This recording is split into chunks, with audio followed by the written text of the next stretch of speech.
Victoria have a question. You know about your family tree. It goes back to I would imagine, Nick, that you've sort of delved into your past, and have you come across something that made you go, wow, and would you be happy to share that with us? In your own past. Okay. I have got one story I'll share with you, and this is this Soviet spy. And it relates to a mystery which started out as a very humble story that my uncle used to tell. My dad passed away when I was quite young, and so my uncle was put up on the source of all of this sort of family folklore. And he tells the story. There's always one story in our childhood that stands out, and for him, it was when his parents rushed out of the door one morning and said to him, "You can go to the hospital today." Very strange thing for parents to say and do, but actually, his brother, my father, was in hospital with scarlet fever, life-threatening, and so the family would go down every morning to check the bills of mortality posted on the hospital doors every morning to see whether he'd made it through the night. But this morning, when the phone rang, the parents ran off and said to my uncle, "You go and do it."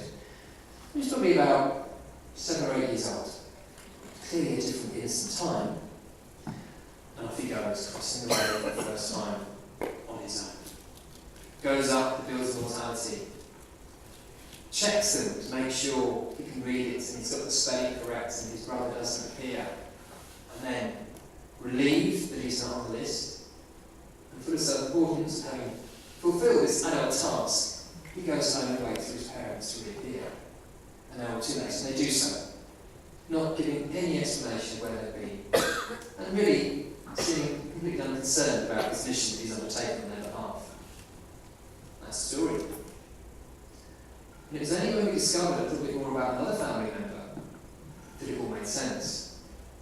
My grandmother's brother was a chap called Frank Holloway Oldham, and he worked in the Foreign Office, having been plucked from the First World War because of his linguistic skills to work on ciphers, deciphering enemy transmissions, which got him a career in Whitehall. Very well paid job, but he was a bit of a strange man. He got his drink, and it looked like he was approached by an older woman who seduced him and married him, and introduced him by their connections in the Paris embassy to some Russians who were interested in his work in the cipher office. And for large sums of cash, he gradually agreed to pass them some of the cipher codes and keys he was working on. Now, it looks like his wife was having an affair with the Soviet agent who was assigned to look after this operation. And the marriage broke up, and he left the house and moved into accommodation in West Kensington. And he grew increasingly erratic in his behaviour, and eventually lost his job because his drinking got out of control. But, again, as I said, at a very innocent age, they let him keep his key so he can go and visit his friends, having been removed from his highly sensitive government department, which he did, so that he could continue to take these records. Eventually, the British government got a bit alarmed that their top-secret ciphers were beginning to go missing and various internal security protocols had been breached. So they tapped his phone and put a couple of agents on his tail. We decided to see whether he had any incriminating evidence on him. They followed him back to his hotel and came up with the ingenious, if less than inflammatory ruse, to get information of simply buying him a few whiskies at the bar until he was drunk enough to start talking, and then passed out. So they carried him back to his room, went through his things, found what they were looking for, and scarpered. He woke up the next afternoon, realised it had been discovered, went back to the marital home, and gassed himself to death, with the alternative was, of course, being executed for treason.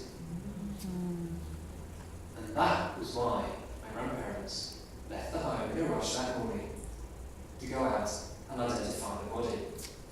Oh. And that only came to light a few years ago.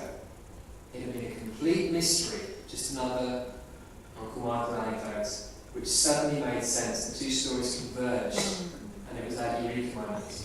Now, for me, it's like, I'll find out what a good story which I can tell people, because this is what I do for a living. My uncle, he was as though there'd been a seismic shift in his understanding of why he never really had much contact with his uncle and why his parents had abandoned him to do this task. He felt both elated, deflated, shocked, saddened, all of these conflicting emotions. To find this out when you are yourself in your late 70s and early 80s is quite something.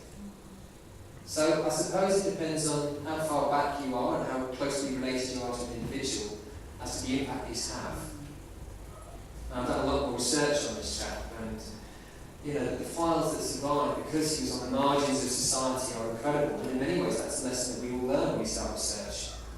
Those who live quite ordinary lives are very hard to track down. They don't appear that much outside of birth, marriage, death, the occasional census record, directory, intellectual lists. That's it, you don't get the colour. It's those that live on the margins, either because they have military lives, or they are into criminal activity, or fall foul of the law somehow, or die in mysterious circumstances, or poverty. They interact with the state, and therefore the state keeps better records about them. And that's why we tend to always find the amazing ancestors that we talk about, because those tend to appear with the records best kept. So keep looking. But it's all about that context. And I would be just as pleased to research an agricultural labourer to tell me what life was like at that time as it is to find somebody spying, although, I get the same reaction when you say, I was an outback in my family. Yeah, so am I. We all do. So that's the one story I can share with you.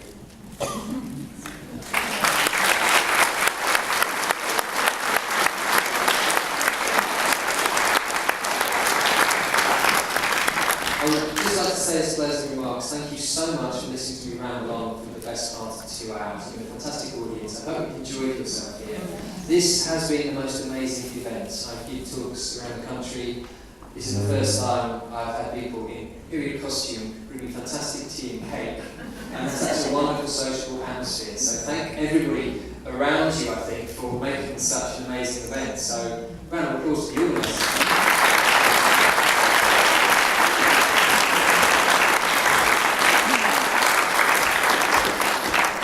Also, if you are interested in history, don't forget to sign up to one of the groups. Be a social heritage group, a local history group, a family history group. They need your support, they need your passion, and they need you to pass that on to the next generation. So, thank you very much.